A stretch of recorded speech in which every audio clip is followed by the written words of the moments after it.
Hi friends, welcome to Renna சமையல். இன்றைக்கி என்ன சமையல் பார்க்க போகிறோன்னா, ரொம்ப எளிமையான வெண்டைக்காய் சாம்பார் கூடவே கத்திரிக்காய் தொக்கு தான் பார்க்க போகிறோம். ரெண்டுமே ரொம்ப சுவையாக இருக்கும். எளிமையான முறையில் இந்த வெண்டைக்காய் சாம்பார் கத்திரிக்காய் தொக்கை செஞ்சிடலாம். அந்த சுவையான வெண்டைக்காய் சாம்பார் கத்திரிக்காய் தொக்கு ரொம்ப சுவையாக எப்படி செய்கிறதுன்னு வாங்க பார்த்துடலாம். வெண்டைக்காய் சாம்பார் பண்ணுறதுக்கு முதல்ல 1 ஸ்பூன் அளவுக்கு எண்ணெய் சேர்த்துக்கிறேன். எண்ணெய் சூடாயிட்டு இந்த எண்ணெயில் நம்ம நறுக்கி வச்சுருக்க வெண்டைக்காய் சேர்த்துடலாம். வெண்டைக்காய் சேர்த்துட்டு இந்த எண்ணெயில் நல்லா வதக்கணும். அப்போ தான் அந்த வழுவழுப்பு தன்மை இல்லாமல் இருக்கும். வெண்டைக்காய் சாம்பாரும் நல்ல சுவையாக இருக்கும். நல்லா வதக்கிடலாம். வெண்டைக்காய் சாம்பாருக்கு வெண்டைக்காவை 2 விதமாக வதக்கலாம். ஒன்று வெறும் கடாயில் வெண்டைக்காய் போட்டு வதக்கலாம். இன்னொன்று கொஞ்சமாக எண்ணெய் ஊற்றி வெண்டைக்காய் வதக்கலாம். ரெண்டுமே வெண்டைக்காய் சாம்பாருக்கு நல்ல சுவையை கொடுக்கும். நம்ம முதல்ல வெண்டைக்காய் வதக்கும் போது எப்படி நூல் நூலாக வந்துச்சு. இப்போ பாருங்கள், வெண்டைக்காய் நல்லா வதங்கி வந்துருச்சு. இப்போ நம்ம அடுப்பை ஆஃப் பண்ணிடலாம். வெண்டைக்காய் சாம்பார் பண்ணுறதுக்கு 2 டேபிள் ஸ்பூன் அளவுக்கு எண்ணெய் சேர்த்துடலாம். குறைவான எண்ணெய் போதும். எண்ணெய் சூடாகி வந்துட்டு இதில் கடுகு சேர்த்துக்கலாம். கூடவே கொஞ்சமாக சீரகம், அதுக்கப்புறமா பொடியாக நறுக்கின ஒரு பெரிய வெங்காயம், கொஞ்சமாக கருவேப்பிலை, ஒரு தக்காளி பழம் எல்லாத்தையும் சேர்த்துட்டு நல்லா வதக்கிடலாம். வெங்காயம் தக்காளியெலாம் நல்லா வதங்கணும். நல்லா வதக்கிடலாம். வெங்காயம் தக்காளி நல்லா வதங்கிருச்சு.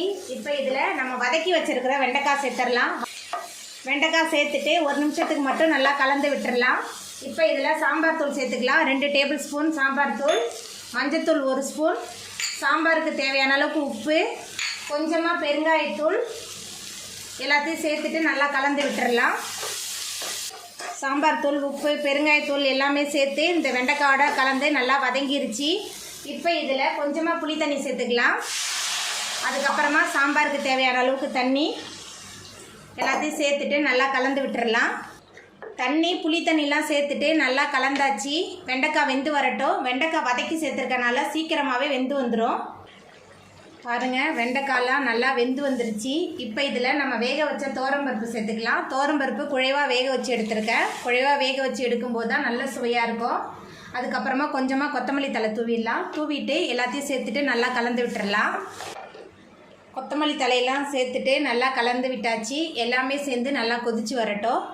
சாம்பார் நல்லா கொதிக்க ஆரம்பிச்சிருச்சு. ரொம்ப நேரம் கொதிக்க விட்டுருந்தா இதோட சுவையும் மனமும் மாறிடும். ஒரு கொதி வந்தால் போதும். நம்மளோட சுவையான வெண்டைக்காய் சாம்பார் சூப்பராக ரெடி ஆகிட்டு இப்போ நம்ம அடுப்பை ஆஃப் பண்ணிடலாம்.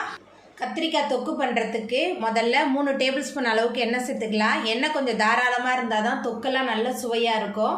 எண்ணெய் சூடாயிட்டு இதில் கொஞ்சமாக கடுகு சேர்த்துக்கலாம். கடுகு நல்லா பொரிய ஆரம்பிச்சிருச்சு. பொடியாக நறுக்கின 2 பெரிய வெங்காயம், கொஞ்சமாக கருவேப்பிலை சேர்த்துக்கலாம்.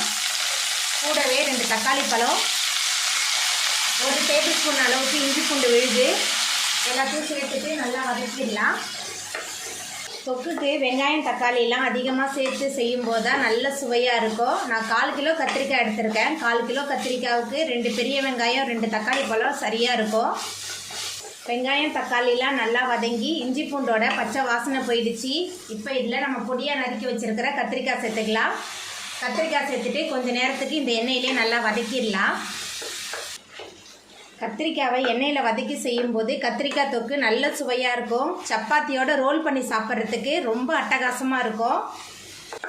கத்திரிக்காய் எண்ணெயில் நல்லா வதங்கி வந்துருச்சு. இப்போ இதில் மசாலா தூள் சேர்த்துக்கலாம். தனி மிளகாய் தூள் 1 டேபிள் ஸ்பூன் தான் சேர்க்குறேன். ஏன்னா காரம் அதிகமாக இருக்கும் இந்த மிளகாய் தூளில்.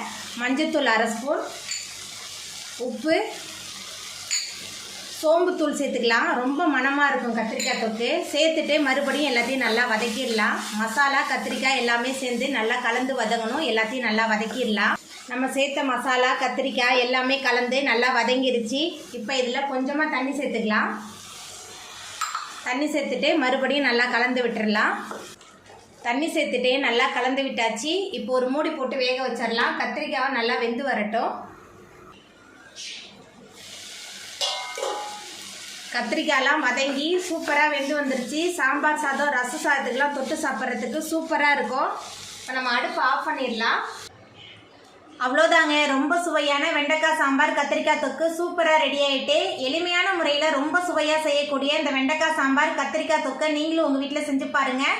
இந்த வீடியோ உங்களுக்கு பிடிச்சிருந்தா லைக் பண்ணுங்கள், ஷேர் பண்ணுங்கள், கமெண்ட் பண்ணுங்கள், சப்ஸ்கிரைப் பண்ணுங்கள்.